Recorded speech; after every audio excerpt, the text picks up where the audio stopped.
Hi everyone, today we're going to be talking about houseplants that are really good for beginners. So if you're just getting into houseplants and you're wondering which plants to try, these ones are proven winners. And first up we have the variegated peace lily, and I absolutely love this plant. It's a bit of a twist on the usual peace lily, which is also very popular, but this one has some really nice variegation on the leaves. And it just has that added bit of interest, but it's super easy to care for. It does like to stay a little bit moist, however, if you do let it dry out by accident, it's a really forgiving plant as well, and it's not going to just keel over on you if you forget to water it. So it makes quite a good beginner plant, because if it does get too thirsty, it will kind of droop its leaves and let you know, so you do get a good sign that it wants to be given some water. But also this one's really adaptable too, so it's pretty easy going when it comes to its environment. It can adapt to most lighting situations, and yeah, it's just one of those plants that you couldn't really go wrong with, which is perfect if you're a beginner and you're not really sure what you're doing. This one's one of those kind of really easy and forgiving plants that, yeah, I would always recommend this one to beginners, and it's pretty easy to get hold of too. It's not particularly rare, even though it has kind of a bit of an exotic look with the variegation in the leaves. Another plant that's really great for beginners is the Pachira aquatica, also known as the money tree, but this one is also a super forgiving plant and really easy to care for. It really likes to dry out between waterings, so provided you don't water it too often and you let that soil dry out before you water it again, you pretty much can't go wrong with this one. It's also very adaptable to different lighting situations. So if you're a complete beginner and you're a little bit unsure where to put your plant and you don't want something that's going to be too fussy so you can kind of experiment a bit, this one is really great because, as I say, it is super forgiving and it's not going to make a fuss. Philodendrons make excellent plants for beginners because they're really easy care and they're very adaptable. This philodendron in particular is the Philodendron Florida Green, and as with most philodendrons, this one is just really simple to care for. Any philodendron really is going to be really good for beginners. This one has some really stunning shaped leaves, as you can see, and yeah, it's just one of my favourites at the moment. It's also got a kind of red stems as well, which is really cool. A lot of people like that about it. But philodendrons are pretty adaptable plants. They can cope with lots of different lighting situations. You'll probably get the best out of your plant if you put it in bright indirect light, but this plant isn't going to throw a tantrum if you give it slightly lower light. Just be aware that you might get smaller leaves and yeah, it won't grow quite as quickly.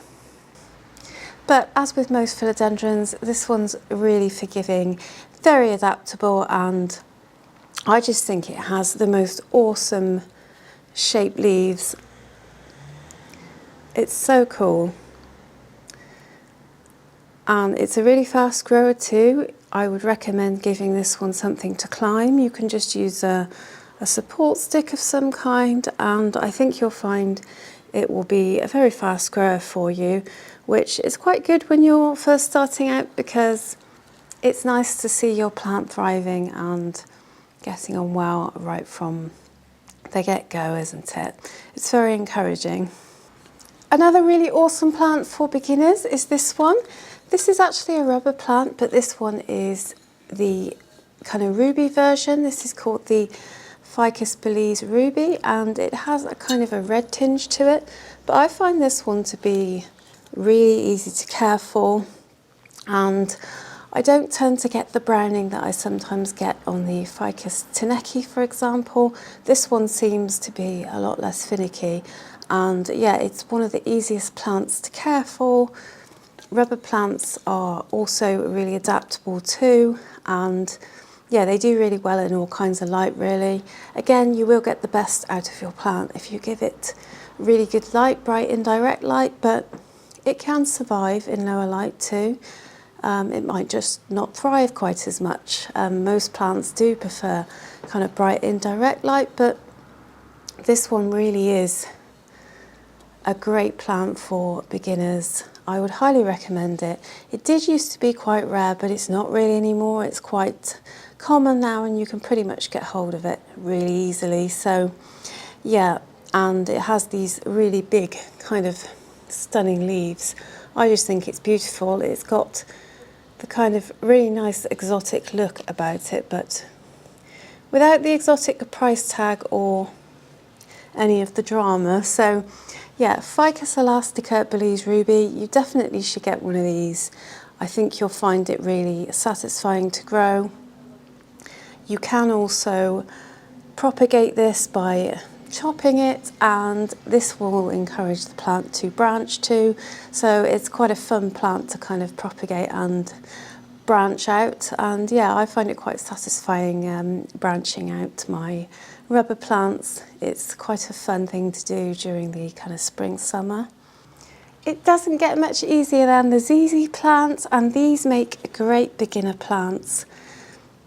Not only do they look stunning, but they are super easy to care for. And yeah, these ones really do like to dry out between watering.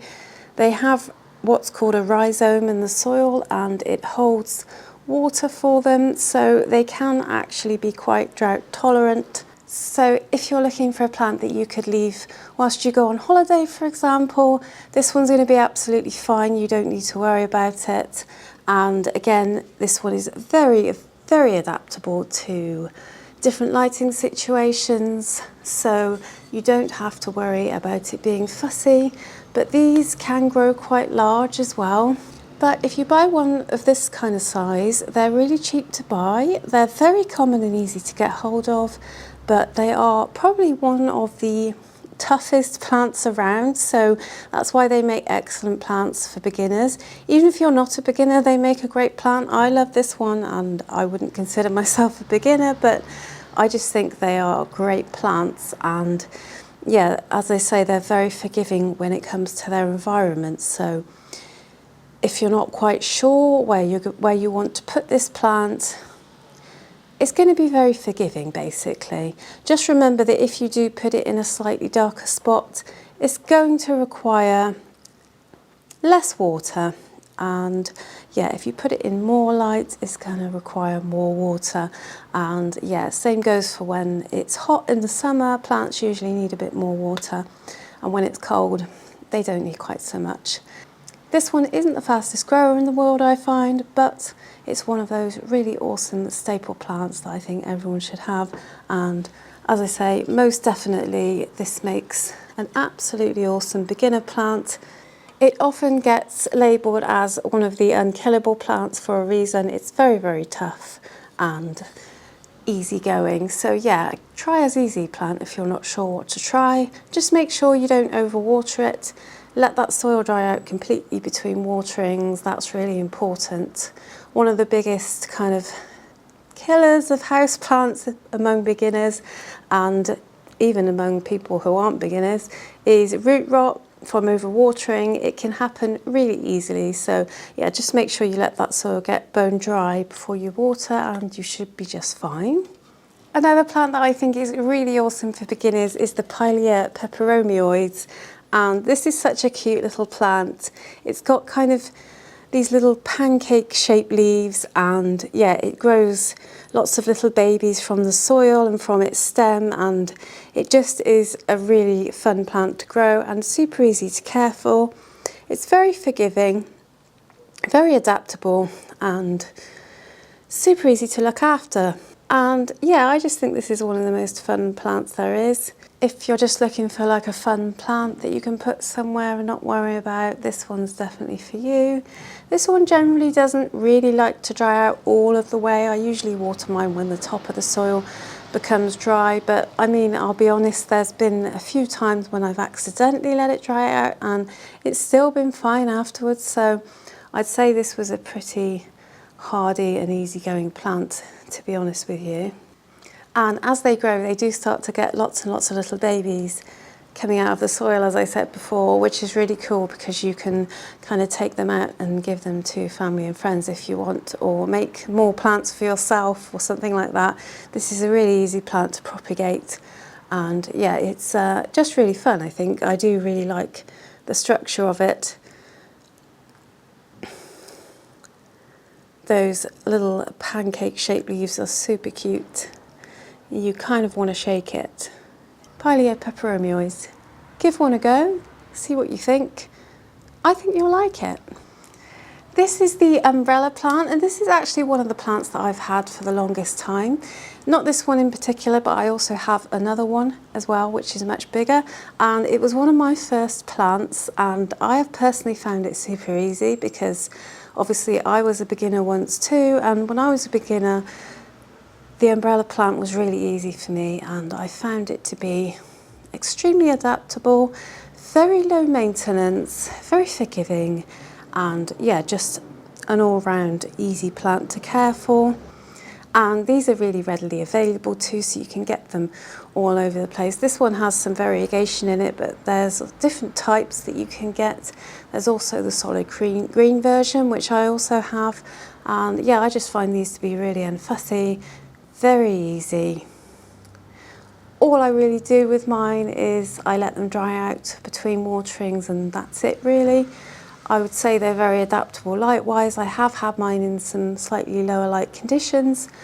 I do tend to keep mine in bright indirect light these days, just simply because they grow faster that way, and I like to see growth. So even though they will survive in lower light, they're going to thrive if you give them more light. And yeah, I find that they generally take kind of one season to get going. They kind of need to settle in a little bit, or at least mine did, and then the second season that I've had mine, they start growing really well. But they're just really awesome plants. I couldn't recommend them enough. If you don't really know what you're doing, they're a really good plant to kind of practice on because they are so forgiving and easy. So yeah, give one a go and see what you think. Let me know what you think of it. So next up is the rickrack cactus, and this is actually a jungle cactus, so it doesn't actually mind if you put it in, say, a bathroom or a kitchen. You should never really put a desert cactus in the bathroom or somewhere where it's humid. They like the air to be dry, but this one's actually a jungle cactus, so you've got a little bit more choice of where you want to put it. And yeah, it's also a very adaptable plant and a very fun plant, I think. You can see it kind of, when the new growth comes in, it kind of has these little hairs on. They're not spiky, they're just little soft hairs. And then they kind of expand and start to get bigger. But I just think this is a really fun plant, and definitely one that I could recommend to beginners because it's ultra forgiving. And then I just water it when it's dry, and yeah, I just make sure that I give it plenty of bright indirect light, and it grows really well for me. It doesn't seem to be too fussy about temperature either.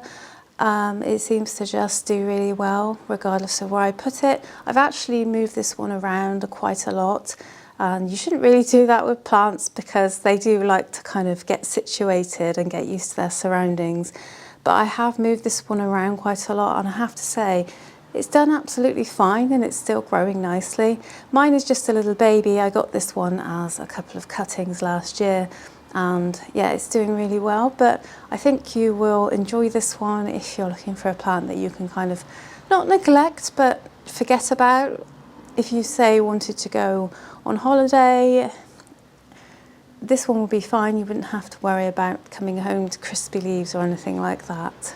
And then this one is the Marble Queen Pothos, and I always recommend this one for beginners because first, it's a pothos, and most pothos plants are going to be super easy for you to care for, but this one has some beautiful variegation in it, so it's a little bit more interesting than some of the just standard green pothos plants. And I do find this is a fairly fast grower, more so if you give it something to climb. As a trailer, it's not quite as fast for me, but this really is one of the best beginner plants you could get. You get a little bit of variegation, But this one is seriously forgiving. You can literally let this one dry out all the way before you water it. You don't need to worry about it, it'll be fine. Just water it when the soil gets dry. Give it some nice bright indirect light, and it really is a plant that thrives on just being left alone to do its thing. And it's a really interesting plant to grow to because every leaf comes out differently. You get different patterns on the leaves, and it's just another really brilliant plant for you to kind of practice your skills on, hone your plant skills. You can also propagate this one really easily too. If you decided that you wanted to get into propagating a bit, this is a great beginner plant to propagate. The pothos is actually one of the first plants that I propagated back in the day. So yeah, I'd highly recommend this one. Get yourself one of these and maybe a couple of the other plants I recommended, and I think that would make a really good kind of easy start to a new houseplant collection. Snake plants are some of the easiest plants to care for, and they come in all sorts of different designs too, colours. This one is the moonshine snake plant, but you can get all sorts of snake plants. They're very easy to recognise. They generally come in this kind of shape with the upright leaves, and you get a little spike on the end. But yeah, all snake plants are just really great for beginners, especially if you have zero experience with plants and you're really looking for something that you can try out your skills on and kind of practice on. This snake plant is just going to be such a forgiving plant for you, and I'd recommend any snake plant really, but the moonshine one, this is one of my favourites. And yeah, when the new growth comes in, it comes in with this beautiful kind of glowy light green colour, and I just find this to be the prettiest snake plant. But yeah, every garden centre and probably even supermarkets and big box stores also do a lot of snake plants. You'll find them anywhere you go, so they're really easy to get hold of too, and they're very inexpensive, so they're great plants to practice on. I think all the plants on this list, they are inexpensive, and as a complete beginner you won't necessarily have to worry too much about unaliving them. Did you find some plants today that you might like to add to your new plant collection this year? Let me know if you did, and until next time guys, take care.